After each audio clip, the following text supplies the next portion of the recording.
Jupiter, हमारे सौर मंडल का सबसे बड़ा ग्रह। जुपिटर गैस का एक विशाल गोला जो पृथ्वी से 1000 गुना बड़ा है। इसकी विशालता और शक्ति अद्वितीय है। यह घूमते बादलों, शक्तिशाली तूफानों और धुंधली रिंगों की दुनिया है। इसकी सतह पर तूफान और बादल हमेशा सक्रिय रहते हैं। यह गैस जायंट एक मिनी सौर मंडल की तरह है जिसमें 75 से ज्यादा चांद हैं। ये चांद जुपिटर के चारों ओर घूमते हैं जैसे छोटे ग्रह। जुपिटर सिर्फ एक बड़े ग्रह से कहीं बढ़कर है। यह एक अद्वितीय और रहस्यमय दुनिया है। यह हमारे सौर मंडल में एक शक्तिशाली बल है। इसका गुरुत्वाकर्षण बल बहुत ही प्रभावशाली है। इसका गुरुत्वाकर्षण क्षुद्र ग्रहों और धूमकेतुओं के रास्तों को प्रभावित करता है। यह उन्हें अपनी ओर खींचता है और उनके मार्ग को बदल देता है। कुछ वैज्ञानिकों का मानना है कि जुपिटर पृथ्वी को इन अंतरिक्ष चट्टानों से बचाता है। यह हमारे ग्रह के लिए एक रक्षक की तरह काम करता है। लेकिन जुपिटर में कई रहस्य छिपे हैं। इसके अंदर और सतह पर कई अनसुलझे रहस्य हैं। सबसे बड़ा रहस्य सदियों से दिखाई देने वाला एक विशाल लाल धब्बा है। यह धब्बा एक विशाल तूफान है। यह एक तूफान है, एक हरिकेन है जो पृथ्वी पर दिखाई देने वाले किसी भी तूफान से अलग है। यह तूफान सैकड़ों सालों से सक्रिय है। आइए इस अविश्वसनीय विशेषता, ग्रेट रेड स्पॉट और यह ब्रह्मांड के बारे में हमें क्या बताता है का पता लगाएं। यह हमें जुपिटर और हमारे सौर मंडल के बारे में और अधिक जानने का मौका देता है। पृथ्वी के आकार के दोगुने तूफान की कल्पना करो। यह एक ऐसा तूफान है जो किसी भी अन्य तूफान से कहीं अधिक विशाल और शक्तिशाली है। अब कल्पना करो कि यह तूफान सैकड़ों वर्षों से उग्र है। यह एक ऐसा दृश्य है जो हमारी समझ से परे है। एक तूफान जो कभी थमता नहीं। यही है जुपिटर का ग्रेट रेड स्पॉट। यह एक अद्वितीय और रहस्यमय स्थान है जो सदियों से वैज्ञानिकों को आकर्षित कर रहा है। यह जुपिटर के वायुमंडल में एक उच्च दाब वाला क्षेत्र है, एक विशाल एंटी साइक्लोन। यह उच्च दाब का क्षेत्र जुपिटर के वातावरण में एक महत्वपूर्ण भूमिका निभाता है। धब्बे का रंग बदलता रहता है। यह रंग परिवर्तन इसे और भी रहस्यमय बनाता है। कभी यह गहरा लाल होता है तो कभी हल्का गुलाबी।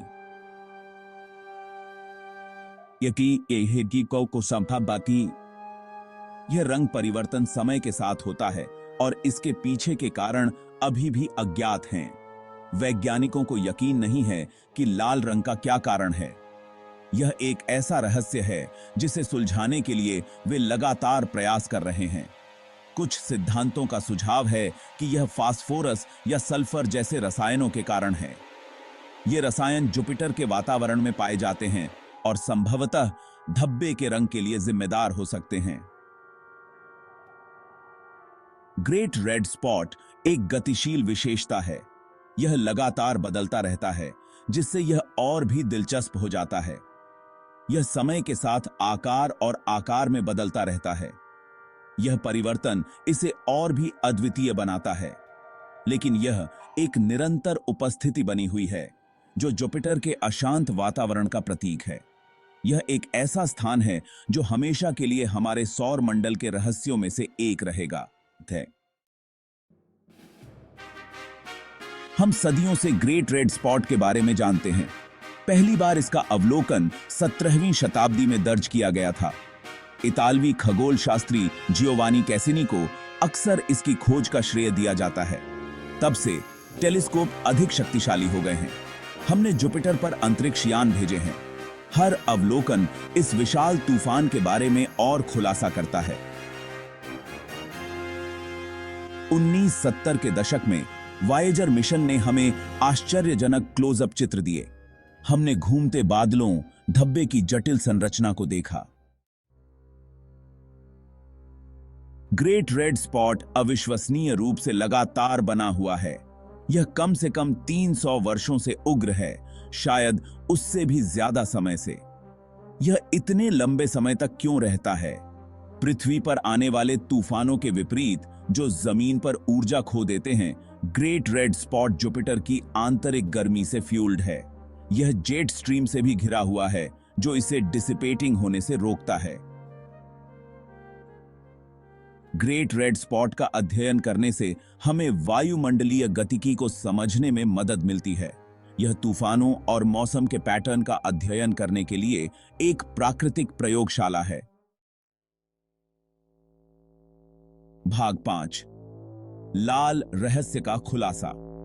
वैज्ञानिक अभी भी ग्रेट रेड स्पॉट के कई पहलुओं को समझने की कोशिश कर रहे हैं। यह विशाल तूफान सदियों से वैज्ञानिकों के लिए एक रहस्य बना हुआ है। इसे लाल क्या बनाता है? क्या यह रासायनिक प्रतिक्रियाओं का परिणाम है या कुछ और? यह इतना स्थिर क्यों है? क्या इसके पीछे कोई विशेष कारण है जो इसे इतने लंबे समय तक सक्रिय रखता है? यह जुपिटर के वायुमंडल में कितनी गहराई तक फैला हुआ है? क्या यह सतह के नीचे तक जाता है या केवल ऊपरी परतों में सीमित है? नासा का जूनो अंतरिक्ष यान जो 16 से जुपिटर की परिक्रमा कर रहा है, बहुमूल्य डेटा प्रदान कर रहा है। यह डेटा हमें इस रहस्यमय तूफान को बेहतर समझने में मदद कर रहा है। जूनो के उपकरण स्पॉट की संरचना, तापमान और गहराई का अध्ययन कर रहे हैं। ये उपकरण हमें तूफान के अंदर की स्थितियों के बारे में महत्वपूर्ण जानकारी दे रहे हैं। हम सीख रहे हैं कि स्पॉट की हवाएं तेज होती जा रही हैं। ये हवाएं तूफान को और भी अधिक शक्तिशाली बना रही हैं। इसका आकार सिकुड़ रहा है, लेकिन यह लंबा भी होता जा रहा है। यह परिवर्तन वैज्ञानिकों के लिए एक नई पहेली है। ये खोजें जवाबों से ज्यादा सवाल खड़े करती हैं। हर नए डेटा के साथ हम इस रहस्य के और करीब आ रहे हैं, लेकिन अभी भी बहुत कुछ जानना बाकी है। भाग 6, विशालकाय की गहराई। जुपिटर का वायुमंडल एक जटिल और स्तरित प्रणाली है। ग्रेट रेड स्पॉट इन परतों में एक खिड़की की तरह है। दृश्यमान बादलों के नीचे दबाव और तापमान नाटकीय रूप से बढ़ जाता है। स्पॉट की जड़ें सैकड़ों किलोमीटर नीचे तक फैली हुई हैं। ग्रेट रेड स्पॉट का अध्ययन करने से हमें न केवल जुपिटर के वायुमंडल बल्कि हमारे सौर मंडल और उसके बाहर के अन्य गैस दिग्गजों के वायुमंडल को समझने में मदद मिलती है।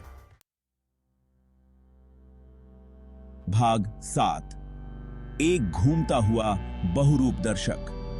ग्रेट रेड स्पॉट जुपिटर के गतिशील वातावरण में सिर्फ एक विशेषता है।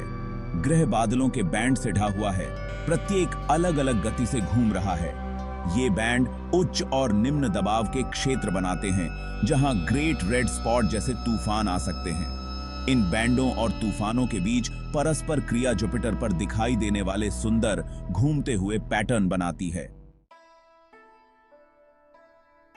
भाग 8, ग्रेट रेड स्पॉट का भविष्य। क्या ग्रेट रेड स्पॉट हमेशा के लिए रहेगा?